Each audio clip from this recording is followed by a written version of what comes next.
Seat ಗೊಂದಲದಿಂದ 10 ದಿನ ಮುಂದೂಡಿದ್ದ engineering CET counselling ಇಂದಿನಿಂದ ಆರಂಭವಾಗಿದೆ. ಬೆಂಗಳೂರಿನ ಸಿಇಟಿ ಸೆಲ್ನಲ್ಲಿ ಇಂದು 1ರಿಂದ 1600 ರ್ಯಾಂಕ್ನ ವಿದ್ಯಾರ್ಥಿಗಳಿಗೆ ಸೀಟು ಹಂಚಿಕೆ ನಡೆದಿದೆ. ಬೆಂಗಳೂರು, ಹುಬ್ಬಳ್ಳಿ ಸೇರಿದಂತೆ ರಾಜ್ಯದ 6 ಜಿಲ್ಲಾ ಕೇಂದ್ರದಲ್ಲಿ ಏಕಕಾಲಕ್ಕೆ ಕೌನ್ಸೆಲಿಂಗ್ ನಡೆಯುತ್ತಿದೆ. ಉನ್ನತ ಶಿಕ್ಷಣ ಸಚಿವ ಡಾಕ್ಟರ್ ವಿ.ಎಸ್. ಆಚಾರ್ಯ ಇಂದು ಬೆಳಗ್ಗೆ ಸಿಇಟಿ ಸೆಲ್ಗೆ ಭೇಟಿ ನೀಡಿ ಪರಿಶೀಲನೆ ನಡೆಸಿದರು. ಬಳಿಕ ಮಾತನಾಡಿದ ಅವರು, ಶನಿವಾರ ಮತ್ತು ಭಾನುವಾರವೂ ಕೌನ್ಸೆಲಿಂಗ್ ನಡೆಸುವುದಾಗಿ ತಿಳಿಸಿದರು.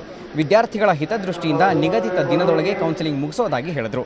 ಎಂಜಿನಿಯರಿಂಗ್ನಲ್ಲಿ ಒಟ್ಟು 83,697 ಸೀಟುಗಳು ಸಿಕ್ಕಿವೆ. ಇದರಲ್ಲಿ ಸರ್ಕಾರಿ ಕೋಟಾದಡಿ 47,697 ಸೀಟುಗಳು ಹಂಚಿಕೆಯಾಗಲಿವೆ. ಈ ಬಾರಿ ಹೊಸದಾಗಿ 6 ಕಾಲೇಜುಗಳು ಸೇರ್ಪಡೆಯಾಗಿವೆ ಎಂದು ಆಚಾರ್ಯ ವಿವರಿಸಿದರು.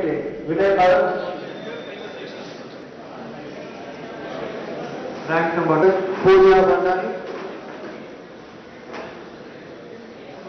ನಂಬರ್ 240 ಶರತ್ ಬಾಬು. ಒಟ್ಟು ಕಾಲೇಜುಗಳು ಇಂಜಿನಿಯರಿಂಗ್ ಕಾಲೇಜುಗಳು 185 ಹೊಸ ಕಾಲೇಜುಗಳು ಸೇರಿ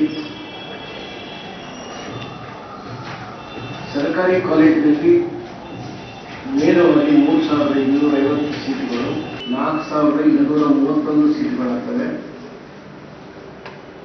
ಉಚಿತವಾಗಿ ಅಂದರೆ ಕೇವಲ ಒಂದು ಸಾಂಕೇತಿಕ 3,000 ರೂಪಾಯಿಗೆ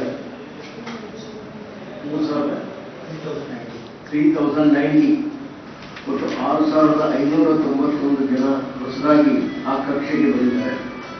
ಸ್ಪೆಷಲ್ ಫೀಸ್ ಅಂತ ಬಿಟ್ಟರೆ ಸ್ಪೆಷಲ್